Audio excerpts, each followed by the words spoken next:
தாயம்மா, வீட்டுல யாரும் இல்லையா? யாரும் இல்ல. என்ன விஷயம்? இந்த மாமனுக்கு என்னைக்காவது உன் கையால சோறு போட்டிருக்கியா? ஏன் ரொம்ப பசிக்குதா? பசிக்க போய் தானே இங்க வந்திருக்கேன். சரி வா. சரி பருப்பு சம்பரா. ஆமா, உனக்குதான் 3 பொண்டாட்டி இருக்குது. ஏன் சோத்து கிடையாது? இந்த நேரத்துல அவளுகளை பத்தி பேசாத. அவளுகெல்லாம் உன் கால் தூசிக்கு பெற மாட்டாளுங்க. கையடியா. சரி, குழம்பு ஊத்து. மூக்க பாரு, மைசூர் கம்பெனி கேக்கு மாதிரி. யாரு உங்க வீட்டுக்கு விருந்தாடி இருக்காங்களா? ஏண்டி தாயமா, உன் பொண்டாட்டி குரல் மாதிரி கேக்குதியா? இந்திரியா முன்னாடியா? ஐயோ, நான் எங்க வெளியேறது? பாத்ரூம் போய் வந்துக்கியா? சரி சரி, பாத்ரூம் நாரு என்ன பண்றது? ஏண்டி கூப்பிட கூப்பிட காது வைக்காம அப்படியே என்ன பண்ணிட்டு இருக்க? சாப்பிட்டு இருக்கேன்க்கா. கொஞ்சம் கலந்து வைப்பா. இந்த பார், இப்ப வந்துடுறா. ஏக்கா காக்கா. ஏண்டி? ஒண்ணும் இல்ல. அடி எனக்கு தான், நீ எப்படி அவசரப்படுறா? ஐயோ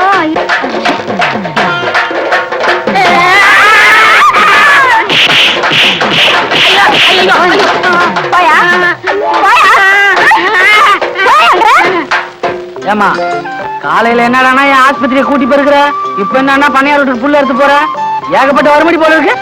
ஆமா, இப்படி ஆடி ஓடி 4 காசு சம்பாதிச்சாதானே புருஷன் வீட்டுக்கு போகும்போது மூக்கையும் காதுலயும் ஏதாவது போட்டுக்கிட்டு போக முடியும். 4 காசு சம்பாதிச்சா மூக்குல காதுல போட முடியாது, பாக்கெட்ல தான் போட முடியும். சும்மா ஒரு பேச்சுக்கு சொன்னா அதையும் புடிச்சுக்கிறீங்களே. நான் சிகரெட் தவிர வேற எதுவும் பிடிக்கிறது இல்ல. நானும் அதை கேட்கலான்னு தான் இருந்தேன். நீங்க டாக்டர் தானே, சிகரெட் குடிச்சா சீக்கு வரும்னு உங்களுக்கு தெரியாது? நான் எனக்காக சிகரெட் பிடிக்கலமா, பல கோடி தொழிலாளர்களுக்காக சிகரெட் பிடிக்கிறேன். என்ன புரியலையா? இந்த சிகரெட் தயாரிக்கிற தொழிலால எத்தனை கோடி மக்கள் வாழ்றாங்க தெரியுமா? நான் மட்டும் இந்த சிகரெட் பிடிக்கிறத நிறுத்திட்டேன்னா அவங்க வருமானம் எல்லாம் பாதிக்கும், அந்த தொழிலே பாதிக்கும், அவங்க எல்லாம் பட்டினியா இருப்பாங்க. அந்த மக்களுக்காக தான் நான் சிகரெட்டையே பிடிக்கிறேன். அப்ப சிகரெட் குடிக்கிறது தப்புன்னு கவர்மெண்ட் சொல்லுது. அங்கதான் கவனிக்கணும். சிகரெட் பிடிக்கிறது தப்புன்னு சொல்லுதே தவிர சிகரெட் தயாரிக்கிறது தப்புன்னு சொல்லுதா? இல்ல சிகரெட் விற்கிறது தப்புன்னு சொல்லுதா? இல்ல. ஏன்னா கவர்மெண்ட்டுக்கே சிகரெட்டால வருமானம் இருக்கு. நான் ஏன் சிகரெட் பிடிக்கிறேன்னு இப்ப உனக்கே தெரிஞ்சிருக்கும். ஒண்ணு தொழிலாளர்களுடைய பட்டினி, இன்னொன்னு கவர்மெண்டோட வருமானம். என்ன மத்தவங்க எல்லாம் சிகரெட் பிடிச்சி உடம்பு கட்ட பிறகு மருந்து சாப்பிடுவாங்க. நான் டாக்டர் ஆகிறதால முதல்லயே மருந்து சாப்பிட்டு அப்புறம் சிகரெட் பிடிக்கிறேன். நாங்க 4 காசுக்கு நாயா பாடுபடுறோம், நீங்க காசை புகையா விடுறீங்க. உங்களுக்கு என்ன போச்சு? வரவதான கொண்டு வர போறா? எங்களை மாதிரியா காசு சேர்த்து கல்யாணம் பண்ண போறீங்க? அழகுமா, ஓ அழகுக்கு நீ காசு சேர்த்து வைக்க வேணாம். உன்னை கட்டிக்கு போறவங்க தான் பாக்கெட்ல காசு கொண்டாடணும். நல்லதா பேசுறீங்க. ஆமா, உங்க பாக்கெட்ல எவ்வளவு இருக்கு? என் பாக்கெட்ல இருக்கிறத கொடுத்தா என்ன நீ கட்டிக்குவியா? நிஜமா. அப்புறம் பேச்சு மாறக்கூடாது. நான் பேச்சு மாறது இருக்கட்டும், உங்க சட்டையில பாக்கெட்டே இல்ல. முதல்ல அதை கவனிங்க.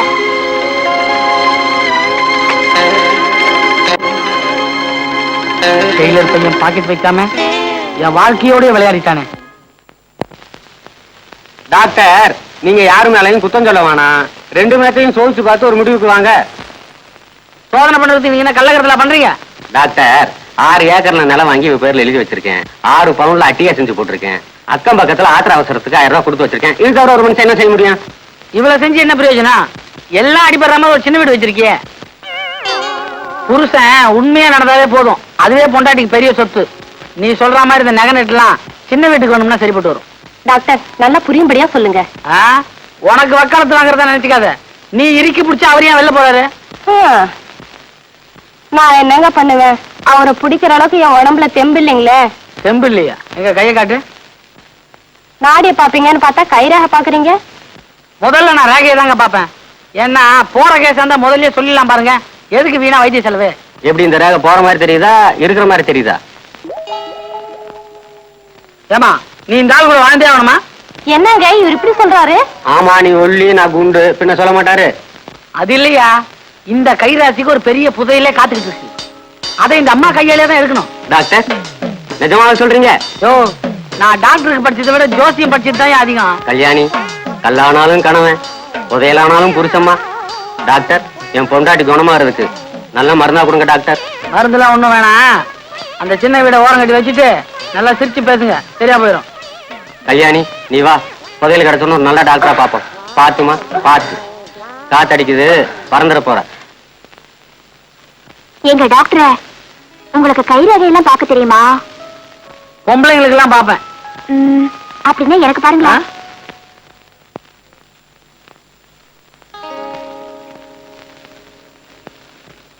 உன் கைரேகைக்கு உள்ளூர் மாப்பிள்ளை நீ கட்டிக்க மாட்ட, வெளியூர்ல இருந்து வந்தவன தான் நீ கட்டிக்குவ.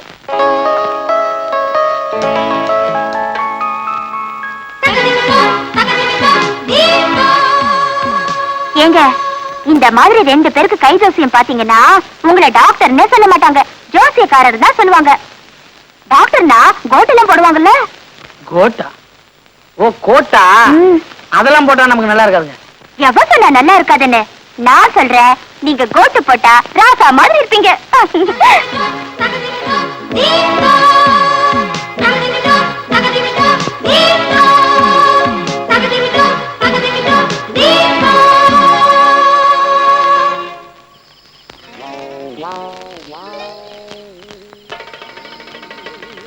ஏங்க டாக்டர், நீங்க பெரிய உத்தியோகம் பாக்குறவங்க, உங்களுக்கே சாப்பாட்டுக்கு கேரியர் நாளையில இருந்து ஏற்பாடு பண்ணிருக்கிறேன். இந்த கடாப்பைய ஏற்கனவே 3 கேரியர் வச்சிருக்காங்க, 10ஆவதுக்கு புதுசா 4வது ஒரு கேரியர் ஏற்பாடு பண்ணிருக்கான். என்ன அது? ஐயா, 3 கேரியில் ருசியா இருந்தா நான் 4வது கேரியில் தேடி இருப்பேனா? நல்லாதான் சொல்றான். ஆமா, சாப்பிட்டா தானே ருசியை பத்தி தெரிஞ்சுக்கிறதுக்கு. சும்மா இவன் பேர்ல குத்தம் சொல்லாதீங்கம்மா. ஒழுங்கா ஒரு கேரி இருந்ததுன்னா அவன் ருசி கிசின்னு பார்க்காம பசிக்கு சாப்பிட்டு பேசாம இருப்பான். இப்படி பல கேரி இருந்ததுன்னா ருசிக்காக அவன் மனசு அலபாயந்தா, அதுல ஒண்ணும் தப்பே இல்லை. நீங்க ஒண்ணு பண்ணுங்க, இவன் எப்படி உங்க கழுத்துல தாலி கட்டினானோ அதே மாதிரி நீங்க 3 பேரா சேர்ந்து இவன் கழுத்துல ஒரு தாலி. நீ அப்பதான் என் சரிப்பட்டு வருவேன். இந்தாம்பா 4வது கேரியர்.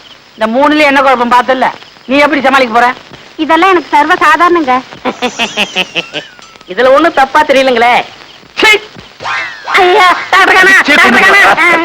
இந்த பிள்ளையா, இவனை இழுத்துக்கிட்டு போய் டாக்டர் சொன்ன மாதிரி இவன் கழுத்துல தலையை கட்டுங்க. இழுத்து போங்க. அதெல்லாம் உன் கழுத்துல தாலியை கட்டிட்டா மறுவேலை.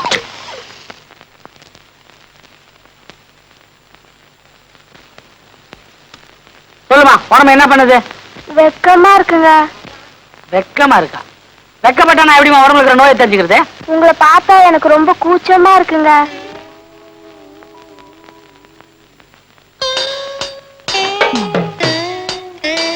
எதுக்கு நோயை கண்டுபிடிக்க ஒரே மாத்துறீங்க? நீ கூச்சப்படுறன்னு தெரிஞ்ச பிறகு நான் உஷாரா இருக்க வேணா?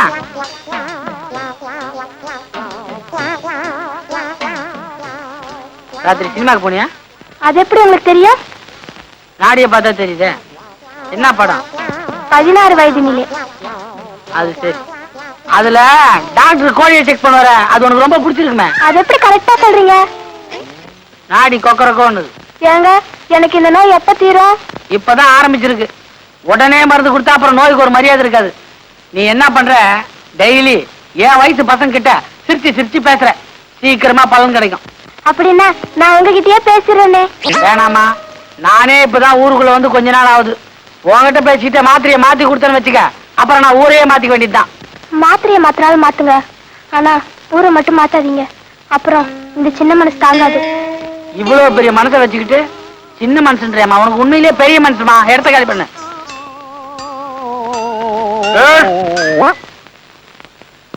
உட்கார்.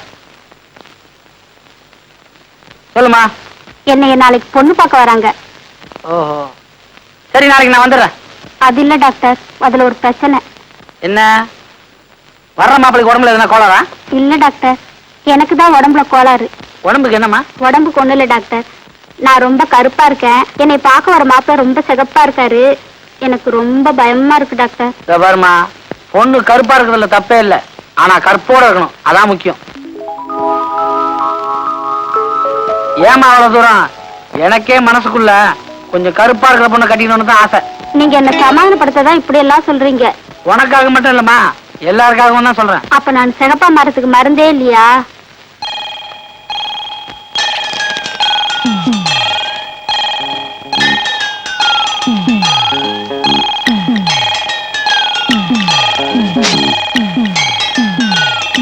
லவ்லின்னு ஒரு மருந்து, அத குளிக்கிறதுக்கு முன்னாடி ஒரு வாட்டி, குளிச்ச பிறகு 2 வாட்டி, சாப்பிடறதுக்கு முன்னாடி 2 வாட்டி, சாப்பிட்ட பிறகு ஒரு வாட்டி பூசிக்கிட்டே வா. நாளைக்கு உன்னை மாப்பிள்ளை பார்க்கும்போது நிச்சயமா நீ சிவப்பா இருப்ப. ஏங்க, எனக்கு மேல பூசத்துக்கு மருந்து கொடுத்து இப்போதைக்கு சரி பண்ண பாக்குறீங்க. நான் உண்மையிலேயே சிவப்பாகணும், அதுக்கு ஏதாவது மாத்திரை கொடுங்க டாக்டர். இந்த பொண்ணு மனசு ஏற்கனவே குழம்பு இருக்கு, நம்ம கொஞ்சம் குழப்போம். கொஞ்சம் இருமா.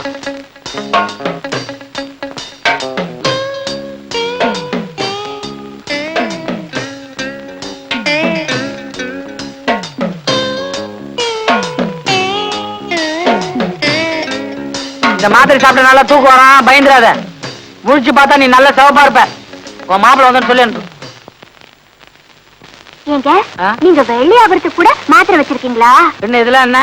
இதெல்லாம் சாப்பிட்டா நல்லா கலர் ஆயிருவாங்கம்மா. இதெல்லாம் சாப்பிட்டா? இதெல்லாம் சாப்பிட்டா உயரமாயிருவாங்க. பட் நான் யூஸ் பண்றது இல்ல. சோத்த வேண்டாம். சாப்பாடை சாப்பிட்ட பிறகு எப்படி இருக்குன்னு ஐயா கேட்டு வர சொன்னாரு. நீ எப்ப சாப்பாடு போட போற? ஒரு தடவை வந்திருக்க. இந்த சாப்பாடு இல்லம்மா, உன் கல்யாண சாப்பாடு சொன்னேன். நானும் அதை பத்தி சொல்லணும்னு தான் நினைக்கிறேன். அப்போ மாப்பிள்ளை யாருன்னு முடிவு பண்ணிட்ட. டாக்டர் கிட்டயும் வக்கீல் கிட்டயும் எதையும் மறைக்க கூடாது. மாப்பிள்ளை உள்ளூரா வெளியூரா? வெளியூரு.